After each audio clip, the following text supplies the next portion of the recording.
كل اللي هيدوقها هيسألك اتعملت ازاي، مع شوية رز بفلفل وشوية عيش محمصين وطبق شوربة ريحته تجيب لآخر الشارع، وصلصة ما حصلتش تخليكي تعملي أحلى طبق فتة ممكن تعمليه في حياتك. سهل وبسيط، وكل اللي هيدوه هيسألك اتعمل ازاي ومنين، من أول قطعية اللحمة ولحد تحميص العيش والرز. اللهم صل وسلم وبارك على سيدنا محمد وعلى آله وصحبه أجمعين. الأول، من أحسن القطعيات اللي ممكن تستعملوها للسلق فهي الدوش أو السن، المتوفر عندكم استعملوا. أنا هنا استعملت كيلو من اللحم، حلة كبيرة فيها مية بتغلي، حطيت فيها بصلاية متقطعة مكعبات وطماطماية يدوب شقتها كده نصين وثلاث فصوص من الحبهان. هبدأ أنزل اللحمة بتاعتي، وأنا هنا مش عايزة أشوح اللحمة، يعني عملتها معاكم قبل كده بطريقة تانية واحنا شوحنا اللحمة الأول. جربوا الطريقة دي بقى، هتكون أحلى كتير قوي مع لحمة لما تكون من الدوش أو من السن، هتديكم نتيجة حلوة قوي. حطيتها ورفعتها على النار كده زي ما شفتوا. طاسة حطينا فيها شوية من الزيت، شوحت فصين من التوم، هنحط معلقة صغيرة من الكزبرة ومعلقة صغيرة من الخل، معلقة صغيرة كمون، ويا نهاري على الريحة. اعملوا طشة كده بقى عظمة قوي.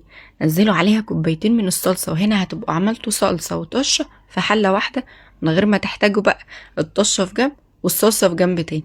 حطيت عليها شوية من الملح وشوية من الفلفل الاسود وسبتها تاخد مصيرها. عايزة اقول لكم بقى، اللهم بارك، اللحمة حلوة قوي. اكشفوا عليها كده في وسط السلق مرة تانية وتأكدوا ان مفيش اي رغوة او ريم على الوش. الصلصة بتاعتي بقى هنا كانت جهزت وبقت مظبوطة قوي.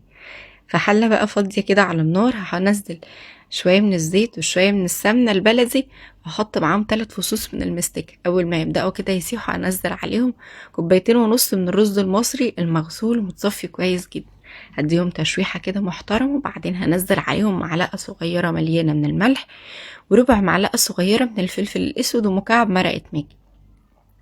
هستعمل للرز بتاعي هنا كوباية من الشوربة الكبيرة وكوباية من المية، وهحط ربع كوباية ما بين الشوربة وما بين المية. طب أنا ممكن أسقي بشوربة بس، تمام، ممكن أسقي بمية بس، تمام، لكن أنا الشوربة بتاعتي كانت دسمة فحبيت إن أنا أقسم الكمية، يعني أنا استعملت إجمالي كوبايتين وربع من المية بتاعتي. معيار المية اللي بتتحط على الرز يكون يدوب وصل لعقلة الصباع علشان يطلع معاكم مفلفل وحلو. اول ما بيتشرب بتهدوا عليه النار وتتابعوه، ما تقلبوش كتير علشان ما يعجنش معاكم، يطلع معاكم احلى رز مفلفل ودايب.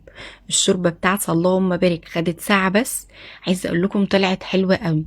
علشان تعملوا بقى احلى عيش محمص يتاكل اكل وريحته تجيب لاخر الشارع، هنحتاج ان العيش سواء طري او خارج من الفريزر، اي عيش متوفر اقطعه كده مكعبات، يعني الى حد ما تكون قد بعضها شويه، علشان بقى ناخد احلى شكل ممكن لطبق الفتة بتاعنا.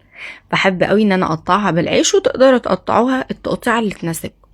حطيت بقى معلقتين كبار كده من الزيت، وهحط كمان معلقة من السمنة البلدي، وتقدروا تحطوا معلقة من الزبدة.